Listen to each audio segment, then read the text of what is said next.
भारतीय संविधान का आर्टिकल 352 जो नेशनल इमरजेंसी का प्रावधान है, उसके लागू होने से लेकर उसके समाप्त होने तक को हम समझते हैं। तो 352 लागू होने से लेकर समाप्त होने तक इसे आप 4 स्टेज में समझिए। जो फर्स्ट स्टेज है उसे स्टेज ऑफ प्रोक्लेमेशन कहा जाता है, जिसमें राष्ट्रपति 3 आधारों पर युद्ध, वार, फॉरेन अटैक और सशस्त्र विद्रोह, आर्म रिबिलियन, इन 3 आधारों पर इमरजेंसी डिक्लेयर कर सकते हैं। हम जानते हैं कि 1975 में जब 25 जून को आंतरिक अशांति, उस समय सशस्त्र विद्रोह का प्रावधान नहीं था 352 में।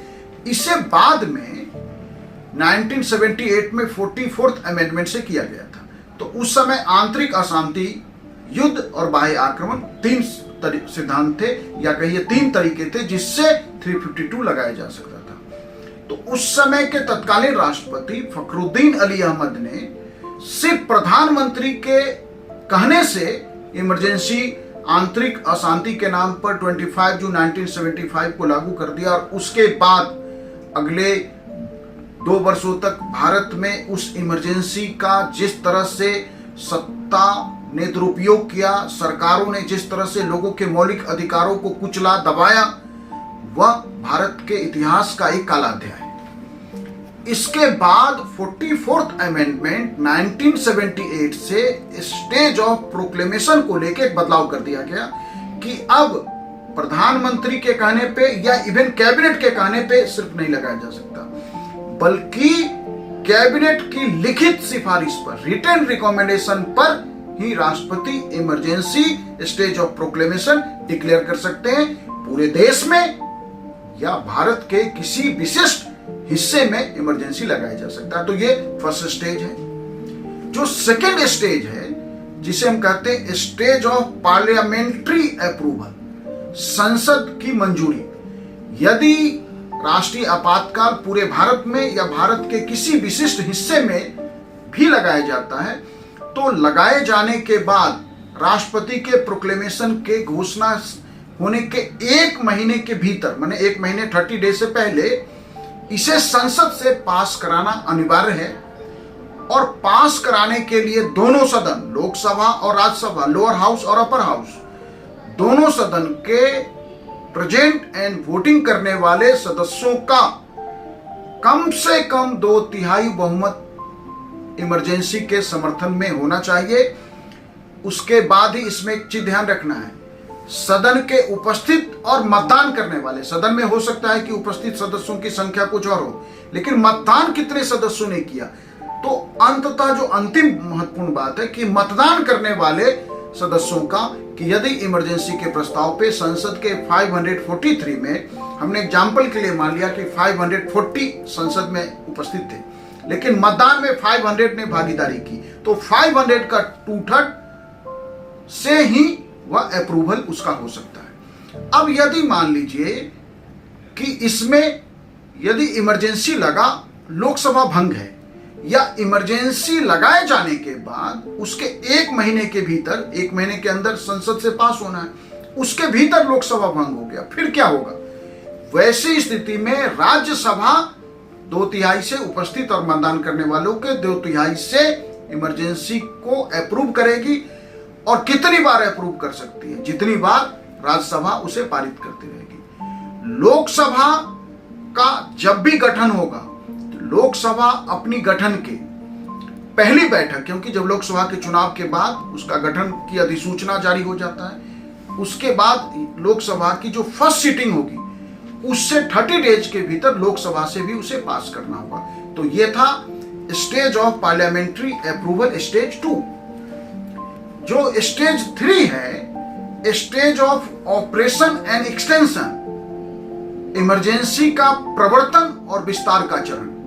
तो संसद से पास होने के बाद इमरजेंसी 6 महीने के लिए वैलिड है, लेकिन कितनी बार लगाया जा सकता है, संविधान में इस संदर्भ में कोई स्पष्ट प्रावधान नहीं है। 44th अमेंडमेंट से भी ऐसी कोई सीमा नहीं लगाई गई। यदि देश में युद्ध, बाह्य आक्रमण या सशस्त्र विद्रोह, आर्म रिविलियन की स्थिति है, तो इमरजेंसी का अनिश्चित काल तक विस्तार हो सकता है। लेकिन उस विस्तार के लिए पार्लियामेंट्री अप्रूवल की शर्तें हर 6 महीने पे पूरी करनी पड़ेगी। हर 6 मंथ पे इमरजेंसी को संसद से अप्रूव कराना पड़ेगा।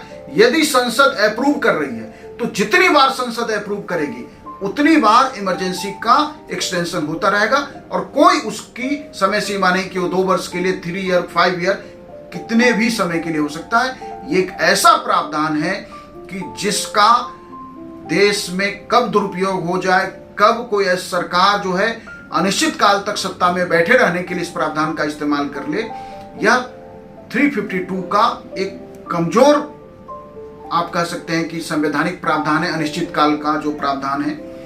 तो यह था स्टेज 3। स्टेज 4 जो है स्टेज ऑफ रिवोकेशन है, इमरजेंसी को आपातकाल की समाप्ति का चरण है। राष्ट्रपति किसी भी समय एक दूसरी उद्घोषणा से, एक उद्घोषणा से राष्ट्रपति इमरजेंसी लगाता है, एक दूसरी उद्घोषणा जारी करके, एक दूसरे जो है उद्घोषणा से राष्ट्रपति कभी भी इसे वापस ले सकते हैं। लेकिन आप जानते हैं कि हमारे देश में राष्ट्रपति कैबिनेट के कहने पर ही इमरजेंसी लगा सकते हैं। ऐसे ही कैबिनेट के कहने पर वह इमरजेंसी की उद्घोषणा को, उसके डिक्लेरेशन को विड्रॉ कर सकते हैं, और इसके लिए इमरजेंसी को विड्रॉ करने के लिए संसद की मंजूरी की कोई आवश्यकता नहीं है। एक और इसमें प्रावधान हमें ध्यान रखना है कि इमरजेंसी लगा हुआ है और उसी दौरान यदि लोकसभा का जो कुल सदस्य संख्या है उसका 1/10 भाग यदि रिटन में, लिखित रूप में आपातकाल हटाने का प्रस्ताव देता है, तो विदिन 40 डेज, 14 दिनों के भीतर संसद की विशेष बैठक बुलाई जाएगी, और उस विशेष बैठक में यदि साधारण बहुमत से, सिंपल मेजोरिटी से, सिंपल मेजोरिटी का मतलब है कि प्रेजेंट एंड वोटिंग करने वालों का 50% + 1 साधारण बहुमत से यदि उसे पास कर देती है तो राष्ट्रपति को इमरजेंसी हटाना पड़ेगा। यदि साधारण बहुमत से पास हो गया, इसका मतलब है कि सरकार ने सदन में, खासकर लोकसभा में जहां से सरकार का गठन होता वहां उसने बहुमत अपना खो दिया है। इमरजेंसी का इफेक्ट क्या होता है? देखिए, राष्ट्रीय जो आपातकाल है, जो नेशनल इमरजेंसी, जो पूरे भारत या भारत के किसी हिस्से में लगाया जा सकता है, इसमें जो सबसे बड़ा इसका इफेक्ट है, भारत सामान्य रूप से कहा जाता है भारत एक फेडरल कॉन्स्टिट्यूशन का देश है। फेडरल कॉन्स्टिट्यूशन के देश का मतलब है कि जहां संविधान ने अधिकारों का बंटवारा, विषयों का बंटवारा केंद्र और राज्यों के बीच किया है।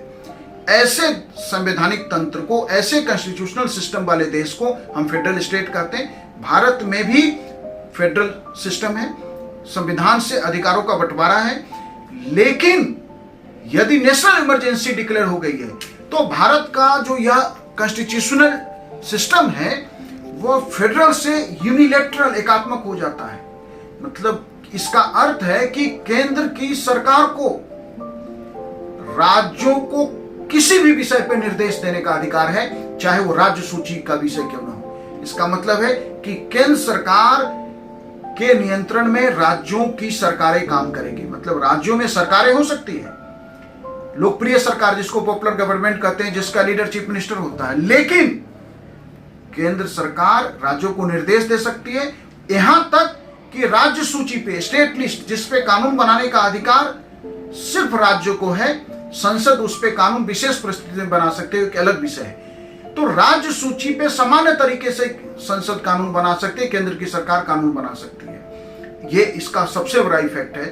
दूसरा जो इसका महत्वपूर्ण इफेक्ट है कि जैसे 352 में 2 आधार, 352 में हमने देखा 3 आधारों पे इमरजेंसी लग सकती है, वार, फॉरेन अटैक और आर्म्ड रिबेलियन। आर्म्ड रिबेलियन के आधार पे यदि इमरजेंसी लगी है तो 358, जिससे मौलिक अधिकार आर्टिकल 19 सस्पेंड होता है, वो अपने आप सस्पेंड नहीं होगा। पहले होता था, लेकिन 44th अमेंडमेंट से बदलाव कर दिया गया कि यदि युद्ध और बाह्य आक्रमण के आधार पर इमरजेंसी लगी है तो स्वतः 358 लागू हो जाए। और स्वतः लागू होने का मतलब है कि आर्टिकल 19 जो राइट टू स्पीच है, राइट टू मूवमेंट है, राइट टू सेटलमेंट है, right to trade, occupation, business के मौलिक अधिकार हैं, वो स्थगित हो जाएंगे और आप न्यायालय भी नहीं जा सकते हैं उसके विरुद्ध।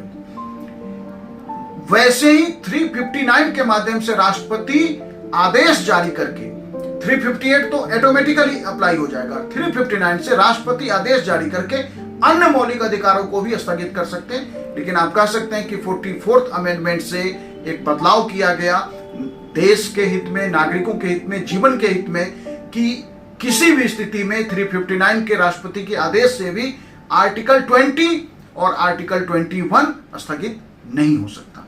Thank you.